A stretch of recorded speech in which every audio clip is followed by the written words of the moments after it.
கிறிஸ்துவுக்குள் பிரியமான சகோதர சகோதரிகளே, உங்கள் யாவரையும் இயேசு கிறிஸ்துவின் இனிதான நாமத்தினாலே வாழ்த்தி வரவேற்கிறேன். தேவனுடைய வார்த்தை சொல்லுகிறது, சத்தியத்தையும் அறிவீர்கள், சத்தியம் உங்களை விடுதலையாக்கும் என்று சொல்லுகிறது. இன்றைய சிந்தனைக்கு எடுத்துக்கொண்ட வேத வசனம் கொலோசையர் 2:15. துரைத்தனங்களையும் அதிகாரங்களையும் உரிந்து கொண்டு வெளியரங்கமான கோலமாக்கி அவைகளின் மேல் சிலுவையில் வெற்றி சிறந்தார். இந்த வெளியரங்கமான கோலமாக்கி அப்படிங்கிறது பவுலோட காலத்துல ரோமர்கள் போரிடுவாங்க இல்லையா? ஒரு நாட்டுல இருந்து இன்னொரு நாட்டுக்கு போரிட்டு அதுல ஜெயிக்கிறவங்களும் இருப்பாங்க, தோக்குறவங்களும் இருப்பாங்க இல்லையா?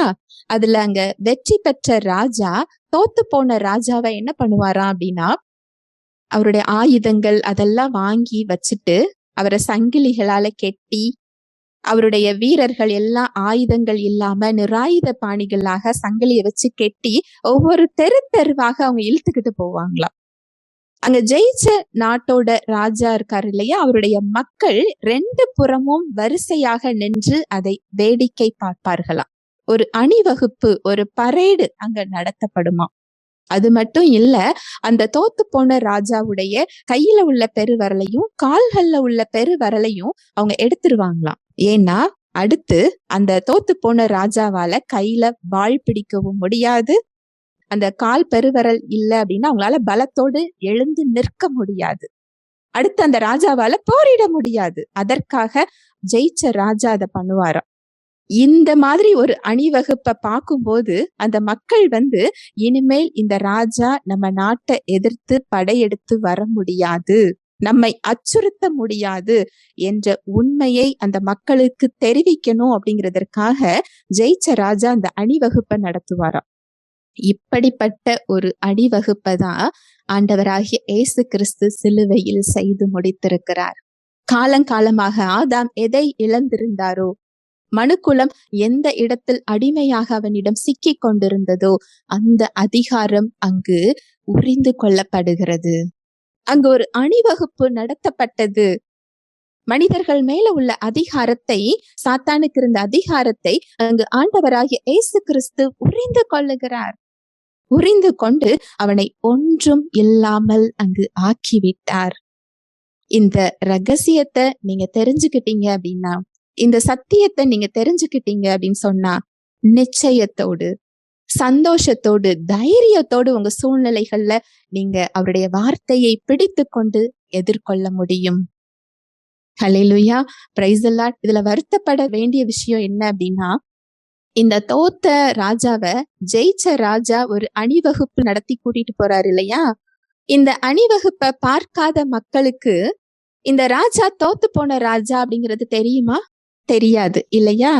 அவங்களுக்கு அந்த உண்மை தெரியாததுனால அந்த ராஜா திரும்ப வருவாரோங்கிற எண்ணம் வரும். அவங்க அதை பார்க்காததுனால ஏதாவது பொய் சொன்னா அவங்களால எளிதாக அதை நம்ப முடியும் இல்லையா? அதே மாதிரிதான் இங்கு சிலுவையில் நடந்த அணிவகுப்போட ரகசியத்தை, இந்த சத்தியத்தை நாம் தெரிந்து கொள்ளவில்லை என்றால் அவன் சொல்லுகின்ற பொய்களை நாம் நம்பத்தான் செய்ய வேண்டும்.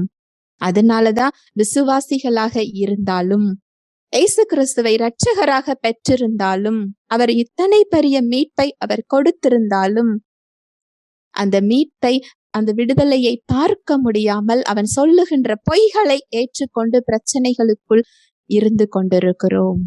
இந்த அணிவகுப்பு என்னங்கிறது நமக்கு தெரியாததுனால, அவர் சிலுவையில் என்ன மாதிரியான வெற்றியை நமக்கு கொடுத்திருக்கிறார் அப்படிங்கிற சத்தியம் நமக்கு புரியாததினால் அவன் சொல்லுகின்ற பொய்களை நாம் ஏற்றுக்கொண்டிருக்கிறோம். இதில் நீ தோற்று போனவள், இதில் நீ தோற்று போனவன் அப்படின்னு சொல்லி அவன் நமக்கு எண்ணம் கொடுப்பான். சிந்தனைகள்ல நமக்கு எண்ணங்கள் கொடுக்கும் போது அதை நாம் ஏற்றுக்கொள்ளுகிறோம். ஆனா சத்தியம் என்ன சொல்லுது? அவருடைய வார்த்தை என்ன சொல்லுது? தேவனால் பிறப்பதெல்லாம் உலகத்தை ஜெயிக்கும்.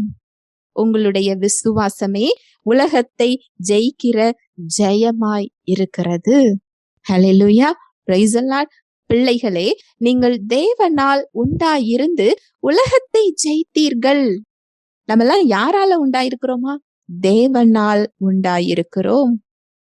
மனிதர்களாகிய நாமே ஒரு பொருளை உண்டாக்கும் போது அது ஜெயிக்கணும்னு உருவாக்குவோமா, தோத்து போகணும்னு உருவாக்குவோமா? மற்றவர்களுக்கு பயன்படணும்னு உருவாக்குவோமா, இல்ல அது பயன்படக்கூடாதுங்கிறத உருவாக்குவோமா?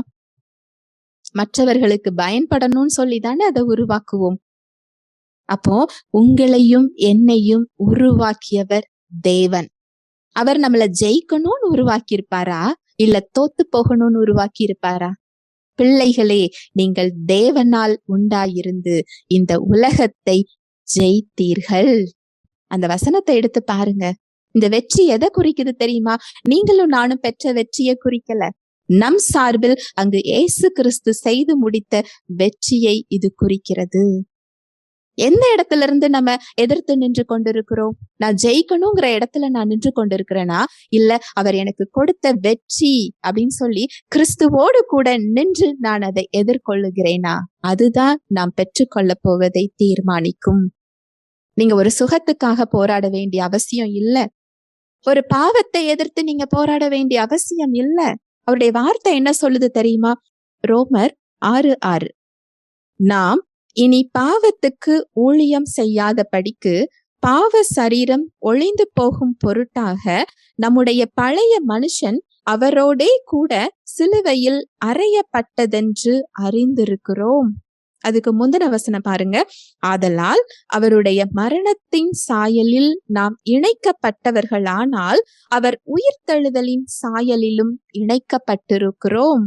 நாம் இனி பாவத்திற்கு ஊழியம் செய்யாதபடிக்கு பாவ சரீரம் ஒழிந்து போகும் பொருட்டாக நம்முடைய பழைய மனுஷன் அவரோட கூட சிலுவையில் அறையப்பட்டதென்று அறிந்திருக்கிறோம். ஹல்லேலூயா, பிரைஸ் தி லார்ட். ஆண்டவராகிய இயேசு கிறிஸ்து நமக்கு மீட்பை கொடுத்திருக்கிறார். நம்ம புதிய சிருஷ்டியாக மாற்றப்பட்டிருக்கிறோம். அவர் எல்லா விதத்திலும் எனக்கு விடுதலை கொடுத்திருக்கிறார், வெற்றியை கொடுத்திருக்கிறார். அப்படிங்கிறதுனால நாம எப்படினாலும் வாழலாம் அப்படின்னு அர்த்தம் கிடையாது. இந்த கிருபையானது எனக்கு பாவத்திலிருந்து விடுதலை கொடுத்திருக்கிறதை தவிர என்ன பாவம் செய்கிறதற்காக அது எனக்கு கொடுக்கப்படல. அது லைசன்ஸ் டு சின் கிடையாது. நம்முடைய பாவத்தை எல்லாம் கிறிஸ்து சுமந்து கொண்டதினால் நாம பாவம் செய்யலாம்னு சொல்லி அர்த்தம் கிடையாது. அவர் எனக்கு நித்திய மீட்பு கொடுத்திருக்கிறதினால் நான் எப்படினாலும் வாழலாம் அப்படின்னு அர்த்தம் கிடையாது. தேவன் கிறிஸ்துவின் மூலமாக நம்மை பார்க்கிறார். நம்முடைய பாவத்தை அவர் முதுகுக்கு பின்னாக அவர் எறிந்து விட்டார். கிழக்குக்கும் மேற்குக்கும் எவ்வளவு தூரமோ அவ்வளவு தூரமாய் அவர் நம்மை மன்னித்திருக்கிறார். இயேசுவின் இரத்தத்தினால் நீங்களும் நானும் கழுவப்பட்டிருக்கிறோம். உறைந்த மழையை போல வெண் பனியை போல நம்ம மாற்றப்பட்டிருக்கிறோம். நம்முடைய புதிய சிருஷ்டி அப்படிதான் இருக்கிறது. அவர் நம்மை பார்க்கும்போது கிறிஸ்துவின் இரத்தத்தின் மூலமாக பார்க்கிறார். புதிய சிருஷ்டியாக அவர் பார்க்கிறார். அவருடைய சாயலாக நாம் இருக்கிறோம். நித்திய மீட்பை நாம் பெற்றிருக்கிறோம். இதெல்லாமே நம்ம புதிய சிருஷ்டியின் இயல்பு. ஆனா நம்முடைய சிந்தனையும் சரீரமும் அந்த பழைய இயல்பில் தான் இருக்கிறது. இந்த பொல்லாங்கான உலகத்திற்குள் தான் இருக்கிறது. அது இன்னும் மறுரூபம் ஆகவில்லை. இதற்கு பாவம் செய்கிற இயல்பு நம்முடைய சரீரத்துக்கும் சிந்தனைக்கும் உண்டு. ஆனா இதுல நற்செய்தி என்ன? நம்முடைய புதிய ஆவியில பாவம் செய்கின்ற இயல்பே கிடையாது. அவர் எனக்கு வெற்றி கொடுத்திருந்தாலும் நாம் பாவம் செய்யும் போது அந்த இடத்துல சாத்தானுக்கு நாம் அனுமதி கொடுக்கிறோம். சாத்தானால அவர் கொடுத்த அந்த பரிபூரணமான வாழ்வை நாம் பெற்றுக்கொள்வதை தடுக்க முடியும். அதனால் நாம் பாவம் செய்ய முடியாது. முதல் விஷயம், நம்முடைய புதிய ஆவிக்கு பாவம் செய்கின்ற இயல்பு கிடையாது. உங்களோட ஆவிக்கு அந்த பாவத்தை செய்ய தூண்டக்கூடிய ஆசை அதுக்கு கிடையாது. அந்த இயல்பு அதுக்கு கிடையாது. அது இயேசு கிறிஸ்துவின் இயல்பை அது பெற்றிருக்கிறது. அது பாவத்துக்கு மரித்திருக்கிறது. நீதிக்கு அது பிழைத்திருக்கிறது. பாவம் செய்யற இயல்பை நம்ம ஆவிக்கு கிடையாது. முதல் விஷயம். இரண்டாவது, இந்த சரீரம் சொல்லுகிறபடி நான் பாவத்துக்கு உட்படும் போது சாத்தானால் தேவன் நமக்கு கொடுத்திருக்கின்ற அந்த சுகத்தை, அந்த சமாதானத்தை, அந்த வாழ்வை தடுக்க முடியும். இதனால நம்ம பாவம் செய்ய முடியாது. தேவனோட உறவில் நாம் இருப்பதை தடுக்க முடியும். அதுதான் இங்க ரோமர் 6:6 ரொம்ப அழகா சொல்லப்பட்டிருக்கு பாருங்க. நாம் இனி பாவத்துக்கு ஊழியம் செய்யாத படிக்கு பாவ சரீரம் ஒழிந்து போகும் பொருட்டாக நம்முடைய பழைய மனுஷன் அவரோடே கூட சிலுவையில் அறையப்பட்டதென்று அறிந்திருக்கிறோமே. நீங்க கேட்கலாம், இவ்ளோ பெரிய இயல்பு எனக்குள்ள இருந்ததுன்னா ஏன் என் சிந்தனைக்கு தெரிய மாட்டேங்குது? ஏன் என் சரீரத்துக்கு தெரியல? என்னோட சிந்தனைகளும் சரீரமும் இந்த உலகத்துக்குரியத விரும்புகிறதே, பாவத்தை இச்சிக்கிறதே. இதை நான் மேற்கொள்றது? எப்படி மேற்கொள்றதுங்கிறதுதான் இங்க பவுல் சொல்றாரு. பழைய மனுஷன் அவரோடே கூட சிலுவையில் அறையப்பட்டதென்று அறிந்து கொள்ளும் போது, அப்படி அறிந்து கொள்ளும் போது அந்த புதிய சிருஷ்டில உள்ள அந்த பரிபூர்ணமான வாழ்வு வெளிப்பட ஆரம்பிக்கும். அவர் சிலுவையில் கொடுத்த வெற்றியை நாம் பார்க்க முடியும். ஹல்லேலூயா, பிரைஸ் தி லார்ட். பரிசுத்த ஆவியானவர் தாமே தேவ வார்த்தையோடு கூட உங்கள் யாவரோடும் இடைப்பட்டார் என்பதை விசுவாசிக்கிறேன். தேவ வார்த்தையில் சொல்லப்பட்ட சத்தியத்தின்படி சிந்திக்க, செயல்பட இன்று நாம் தீர்மானம் எடுப்போம். தேவனுடைய கிருபையும் சமாதானமும் உங்கள் அனைவரோடும் கூட என்றைக்கும் இருப்பதாக. ஆமேன்.